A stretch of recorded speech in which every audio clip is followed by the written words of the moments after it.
Samantala mula June 22 hanggang 26, pinangunahan ni Pangulong Ferdinand R. Marcos Jr. ang paglulunsad, inspeksyon at pagsuporta sa mga proyektong layong mapabuti ang serbisyo publiko at matiyak ang mahusay at transparent na paggamit ng pondo ng bayan. Ang buong linggo ng Pangulo atin pong balikan. Narito.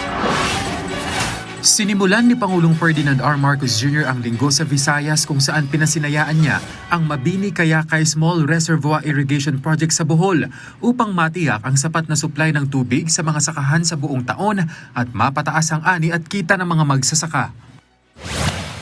Sa Cebu City, sinaksihan niya ang paglulunsad ng Walang Gutom Kitchen ng Department of Social Welfare and Development na magbibigay naman ng masustansyang pagkain sa mga nangangailangan bilang bahagi ng pagsisikap ng pamahalaan laban sa gutom at malnutrisyon.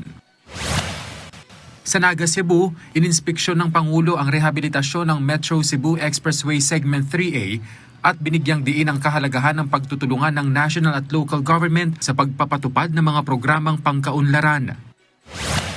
Sa Sultan Kudarat, pinasinayaan naman ni Pangulong Marcos Jr. ang Antong Dam and Irrigation System Project na inaasahang magpapataas ng produksyon sa agrikultura at magpapalakas sa food security ng bansa.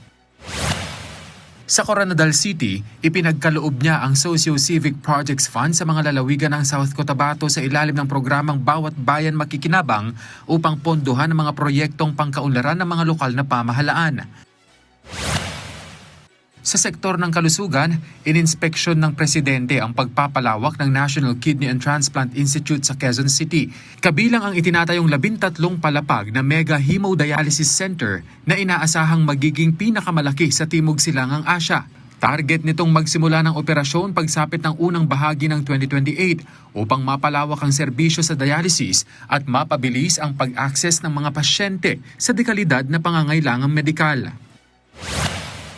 Sinuri rin ng punong ehekutibo ang Gregorio Araneta Drainage Improvement Project sa Quezon City.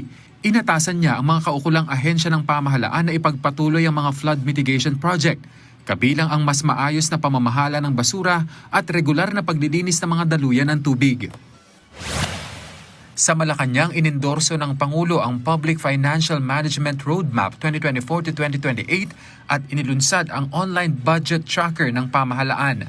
Layunin nitong gawing mas bukas at madaling masubaybayan ng publiko ang pagpapatupad ng mga proyektong pinupondohan ng gobyerno habang isinusulong ang mas epesyente at transparent na pamamahala sa pondo ng bayan upang matiyak na higit na mapapakinabangan ng mga Pilipino ang mga programa ng pamahalaan.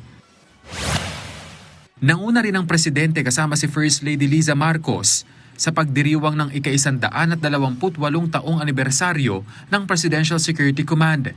Dito kinilala ng Pangulo ang husay ng PSC hindi lamang sa pagprotekta sa First Family, kundi pati na sa pagtataguyod ng national stability. Kenneth Pasyente para sa bayan.